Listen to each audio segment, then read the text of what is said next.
the podcast for those who are done performing, done people pleasing, and done living life on autopilot.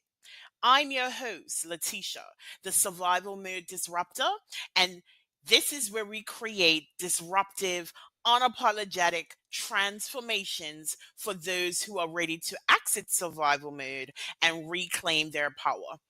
Every episode is your permission slip to burn the rule book, break the cycle, and finally build a life that feels like yours. So let's disrupt everything that's holding you back and start living life on your own terms. This is your trigger warning. This podcast is raw. It is real and it doesn't sugarcoat what it means to survive trauma, abuse, mental health battles, or even the aftermath of living in survival mode for too damn long.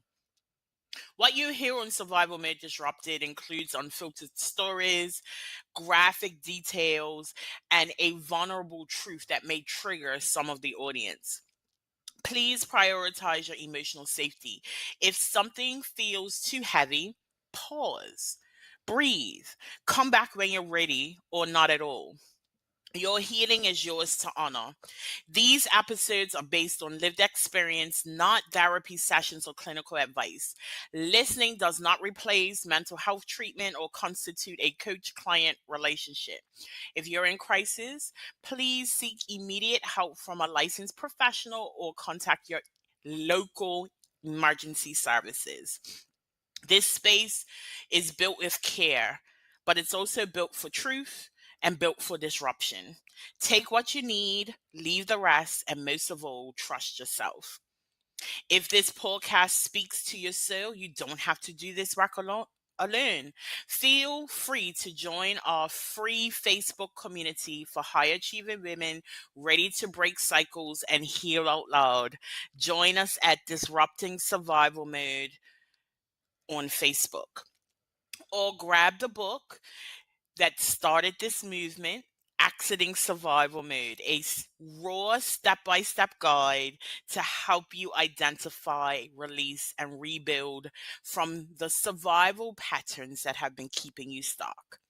Hello, hello, hello, and welcome back to another episode of Survival Mode Disrupted. I am your host, Leticia, the Survival Mode Disruptor, and today we have Anne. Anne, why don't you introduce yourself?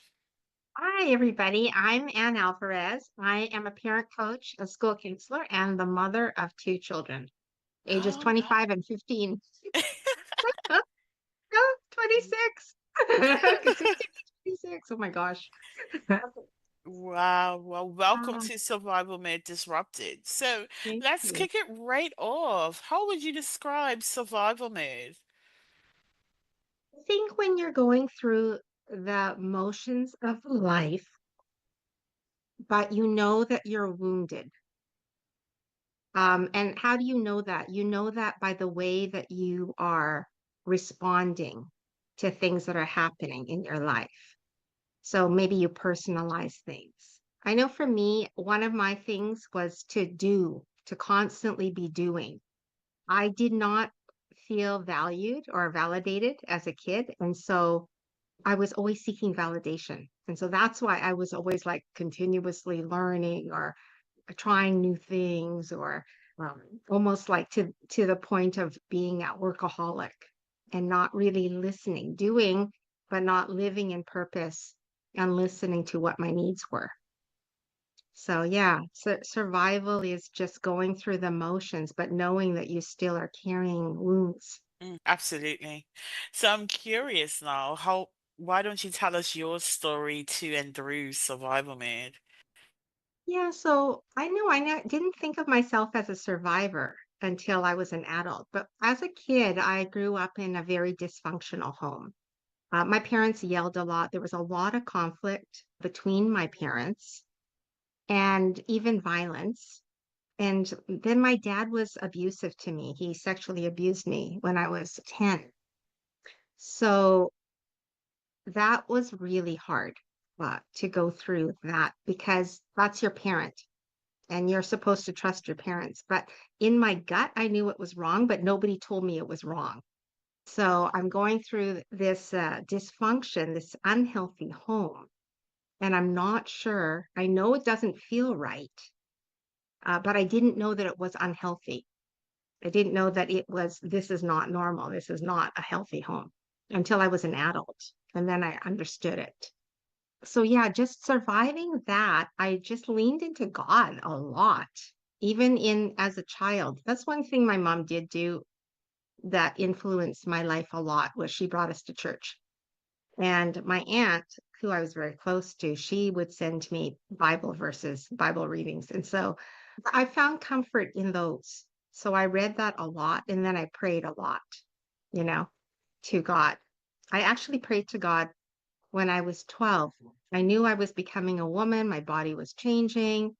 And I knew that if the sexual abuse continued, I would be messed up for life. I knew that. I don't know why, but I just knew that. So I had my most heartfelt prayer to God to remove my dad from our home because I knew I was going to be messed up. Is there a way, Father, that you can remove him? And then within that week, my mom announced that my dad was leaving and he was going to the Orient to work. And that was God's protection. I'm a firm believer in that because he never came back to our home. So, yeah, leaning into my faith and learning through the process what is actually healthy and what wasn't healthy. That was that was my journey, like my healing journey, telling my story and learning that actually was not healthy how I grew up. And in what ways did you learn that? I think God brought me some really incredible friends. And I went to their houses and I met their parents and I saw how their parents interacted with them and how they ate dinner together and everything was peaceful. And I was like, I want that. This is what I want. Why isn't my family like this? And so I think I just leaned into my friends. I got really amazing friends and people in my life, mentors, honestly. So that's why like you can't just stay within your family. You have to branch out, right? And they helped me to understand what was healthy. That's how I learned it. In the beginning, that's how I learned it. But I did end up taking like a lot of psychology courses to try to figure out what happened. Why were my parents like that? And I did end up going into teaching and learning a lot about child development and what kids need to develop healthfully. Yeah. It's so interesting because there are like two ends of the spectrum. People who kind of like bury their head like an ostrich, even though they know that they're dealing with something. And then the other end is the person who educates themselves in abundance to really understand what's going on with them and how they can change the patterns or change their narrative and move themselves forward. So, how have you taken your healing and implemented that in your career? I will say I've always had a heart for kids. And maybe because of my childhood, it made me empathetic towards kids because I felt like I couldn't be a kid. There was a lot put on me, responsibilities. I was parentified, honestly. I didn't know the meaning of the word till I was an adult, but I was parentified. Like I was fulfilling the needs of my parents. My parents were not fulfilling my needs. And so I gravitated towards kids. I did a lot of child development type of courses, learning about kids. And because I had that heart for kids, it taught me that we need to be relational with them. We need to fill them up. I always say we need to fill up our kids' emotional bank accounts because our emotional bank accounts were not filled. As a teacher, I did actually do that. I remember I had one student that was like her hair was always in her face and she just walked in like a broken kid. And I saw myself in her. And so every day I made it a point to affirm her. Wow, that's a great drawing. Hey, you did so great on that test. You're so smart. You know, those kinds of things. Every day I filled her up. as much as I could. I didn't know her story. She never disclosed anything. I could just feel it in the presence that she had. And by the end of that year, her hair was off her face and she was standing up tall like she ruled the world. And I realized the impact that we have on kids, our words, the way that we are with them. And that is what we need to take into our parenting as well, because we are in such a cherished role as parents in making impact on our kids' lives. And if you're an educator, you are in a cherished role of making impact with kids. And so if you understand that and you're intentional with your words and what your students need, you can change their lives, you know? It's interesting you say that because I recently just had an interview with someone that I went to high school with. And it was interesting to find out that we went through similar things at similar times while we were in this high school. And after the interview, I mentioned to her that there were two teachers in particular at that school that I believed saved my life. And not in a way where it was like they went out of their way to do anything for me, but they saw me and Mhm, they took the time to understand what was going on with me without mhm, judgment. And for many years, to at that point, I hadn't had that. I didn't have it with my parents. I didn't have it with other teachers. I was labeled as a problem child, but really I was dealing with trauma.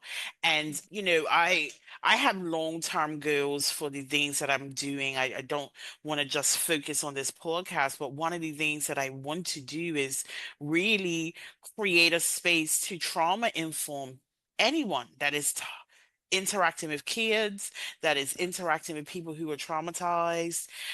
When you look at people's dismissal of children's behavior, they're quick to label, which I think then perpetuates the problem. It it they're not helping.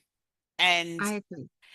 I think particularly teachers, and I'm not trying to put all the weight on them, but if anyone else in a child's life sees them, it is the people who spend the most time with them, and that would be their parents and the teachers.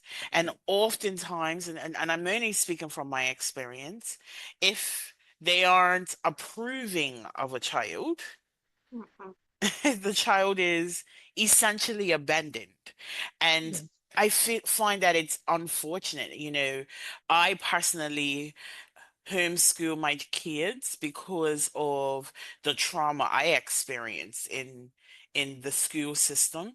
I was dismissed, I was labeled, and mhm, it created a much bigger issue for me, which set yeah, me out looking for attention in all the wrong places.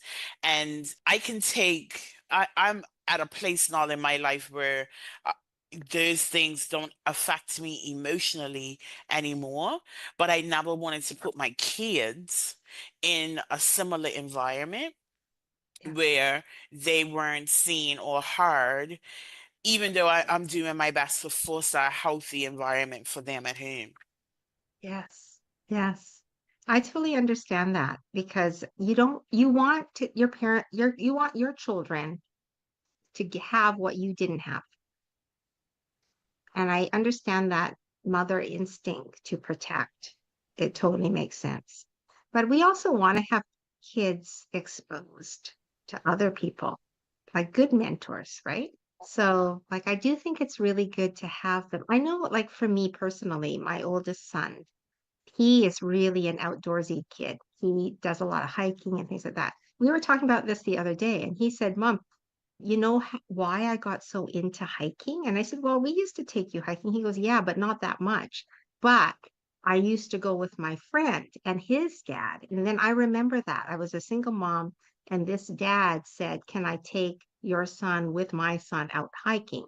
And he did maybe 4 or 5 or 6 trips with them. And so that made an impact in his life. So I do think it's good to have other people that you trust to make those kinds of impacts on your kids as well, to be influenced positively by them. I agree wholeheartedly. I just haven't been in an environment where there is a village bigger than myself or my children's daddy. Um, I live in an environment where I don't particularly love the culture. Um, Yeah. it's a very passive aggressive culture here. And I passive aggressive, like my children are super assertive because that's something that I fostered in them. They speak their mind, they have been given the space to voice their opinions. And I Yes. know in this culture, they wouldn't be accepted as they are and it will Yes. then create a bigger problem across the board because that protection element that is innate in me will kick Yes. in. So I Yes. think the decision to keep them out of those environments is a good one for us simply because Yes. of how I'm raising my kids. And it's Yes. interesting enough, I posted a picture of my kids on Facebook recently, and one of my teachers said, posted, I hope they're better behaved than you.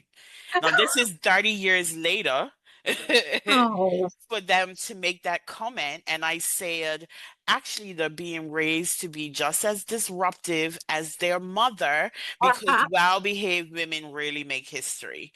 And she just liked the comment and didn't reply back, which is fine. But, Yeah. again, I'm still being labeled as a Yeah. misbehaved child, and that is being passed on to my kids. Yeah. So I got to do what I got to do to protect them as long as I can. I love that. I love that you let them have a voice, because a lot of times in society we're told just behave, just shut up, just be quiet.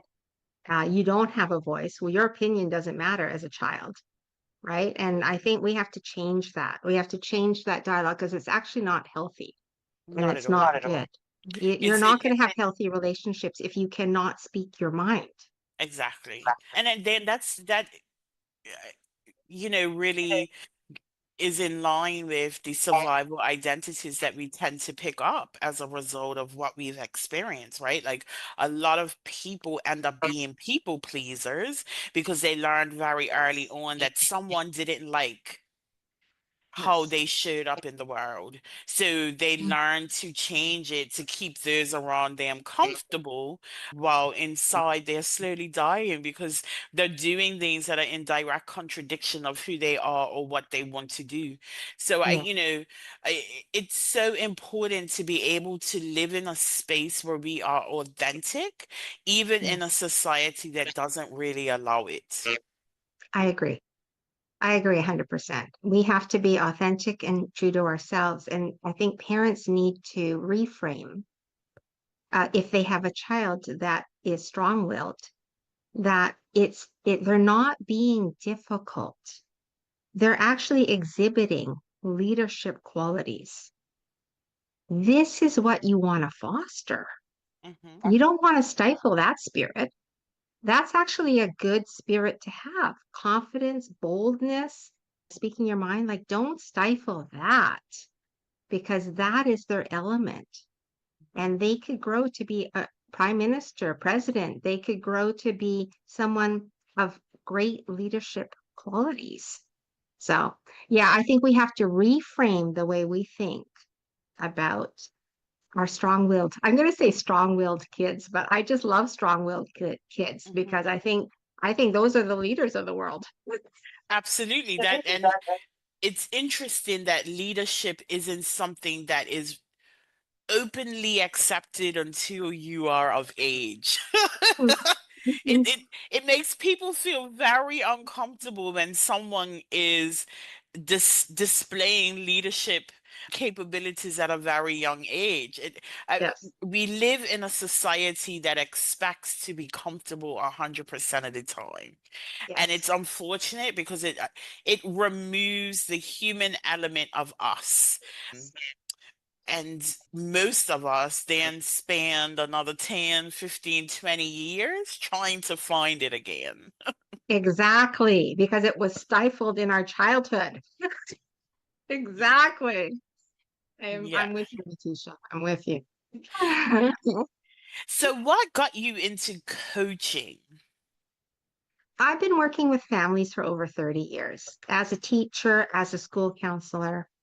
And I realized when I was working with families that I could work with the student, I could work with my teenagers, but the most impact was with parents because my teen will still have to go home to that environment, right? So what would happen if I worked with the parents? What would happen if I helped shed some light with them and also taught them some strategies on how to communicate with their kids and, reverse some of the things that they grew up with and learn the healthy ways to be in a family. And so that's when I began that work. And then I thought, you know what? I just want to work with the parents now. I mean, I still counsel teens. I still enjoy it a lot. And if the teenager won't let me talk to their parent, then I just work with the teen. I'm like, okay, this is how you deal with it then when your mom gets mad. This is what I want you to do. Because I wish I had a Miss Alvarez tell me when I was a kid how to deal with my parents. So that's what I try to do with them is if they are unwilling to let me talk to their parents or if their parents are not open to hearing what I have to say. It's hard, right? Like people don't want to change. And I have a voice and I'm going to be honest and truthful. Hmm. You're actually not listening to your child. Can you hear that? Or do you hear the tone? I don't want to listen to you when I hear that tone. That's how your kid feels. Like you have to understand from your child's perspective in order to parent better. Hmm. So that's kind of what I teach, and I'm very, very passionate about it. And I do model it. I have modeled it with my children. I made a lot of mistakes with my oldest. Thankfully, he's forgiven me. But, the youngest is really, really lucky. But I've learned through my parenting journey how to foster healthy with them. And that has actually grown their confidence. Hmm. Yeah. One of the things that was very important for me with my relationship with my kids is to be able to own when I was wrong. I find I spend so much time apologizing, and not that I'm doing things wrong all the time, but I, I a huge part of my healing journey was being able to take accountability and own my decisions, own my actions, and I want to be able to show my kids that. Like if I can take accountability, okay, I upset you, I apologize, then it shows them that they too can take up accountability for themselves. They too can own their actions. Yeah, there often are consequences that we have to deal with in life, but that's a reality, right? Like reward and Yes. consequence for every action or decision that we make. But Yes. it was very important to me because what I never got from one of my parents was accountability. I was Yes. dismissed, and for many, many, many years, it was a heavy weight for me. Yes. Yes. There's something magical that happens when we are humble with our kids, when we apologize and we try to repair relationship. It actually helps our kids. It teaches them our relationship is repairable.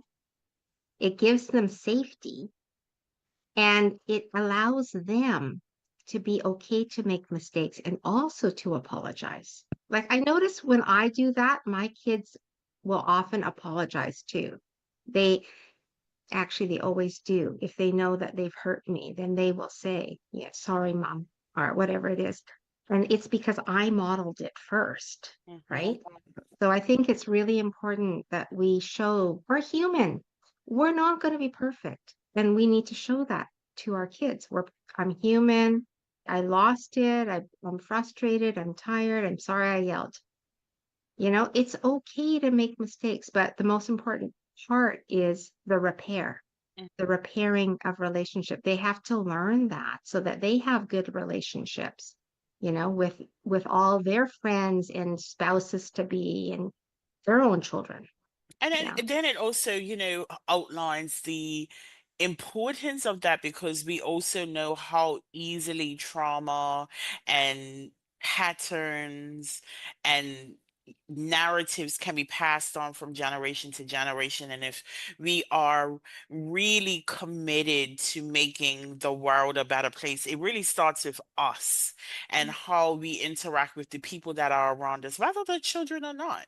We Yes. tend to, in society, strip ourselves of a human experience by dismissing emotions, by avoiding the hard conversations. But really, that's where the growth is. And if, Yes. again, like you said, if we want our children to succeed in life, we have to model that. We have to show them what is possible. We have to show them how to process as well, right? A lot of people who come out of difficult situations have no clue on how to process their emotions. Then they get into relationships with people who can process the emotions, and then it's this chaotic combination. And then they have kids, right? So now we went from one to two to maybe six, who knows, of people who don't know how to process the very things that make us human and who we are.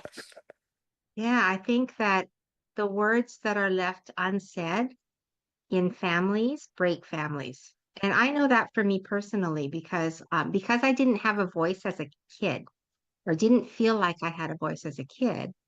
Then in my marriages, I did not feel like I had a voice. And then I did not express when something truly hurt me or upset me.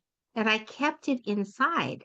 And that damages relationship because now you're holding this resentment and you didn't deal with it, you Mhm, know? So now I'm learning that I can't hold on to resentment and I'm going to speak my mind. If something's upsetting me, I'm going to talk about it. I'm going to say, this upset me. How do we move from here? How do we fix it? Am I wrong to be upset? What do you think? Right? Like mhm, have the hard conversations. Even with our children, we have to have the hard conversations with our children. We have to let them know if they've hurt us, just like they have to let us know if we're hurting them. mhm, That's a relationship. mhm, We seek to understand each other, and not keep it and bottle it up inside because bottling it up outside is going to hurt you and it'll manifest physically. mhm, You'll have anxiety, you'll have depression, you'll have something, but keeping your emotions suppressed is going to come out somehow in your life. mhm. I agree. It always comes to the surface, and oftentimes it's in the most inconvenient times, which is why it's just so important to deal with things um at the time. So, Yeah. Anne, I have enjoyed this conversation. Why don't you tell us how we can connect with you online? Yeah, so I have a parenting course. It's 9 weeks long, parents. If you want to go through the healing journey and learn how to be relational with your kids, this is the course for you.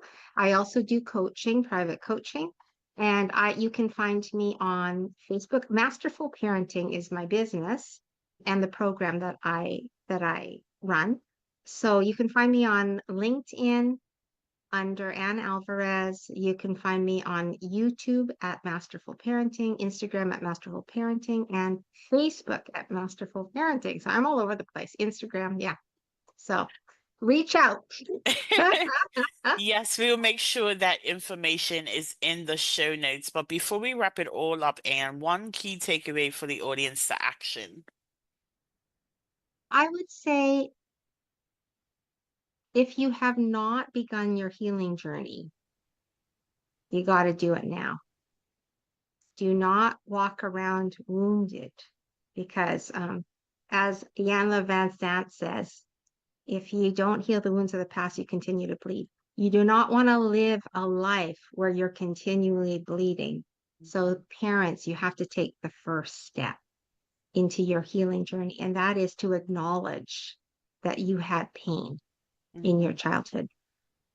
It And all starts with acknowledgement. And audience, if you've been around for a while, you know I say the first step to accident survival mode is awareness, right? So this is, you're saying basically the same thing here, Anne. Well, thank yeah, you for your time, Anne, and audience. Thank you for catching another episode of Survival Mode Disrupted. And I just want to remind you, you were not built to break, but you damn sure were not built to just survive. Disrupt the cycle, reclaim your life, and thrive on your own terms. And I will see you next week.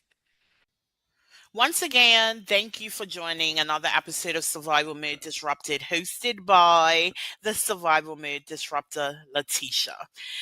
You didn't land here by accident. This conversation, it probably cracked something open on purpose, because survival mode isn't just a phase, it's a pattern, an identity, a prison masked as strength. But here's the truth: you're not broken, you're just unfinished.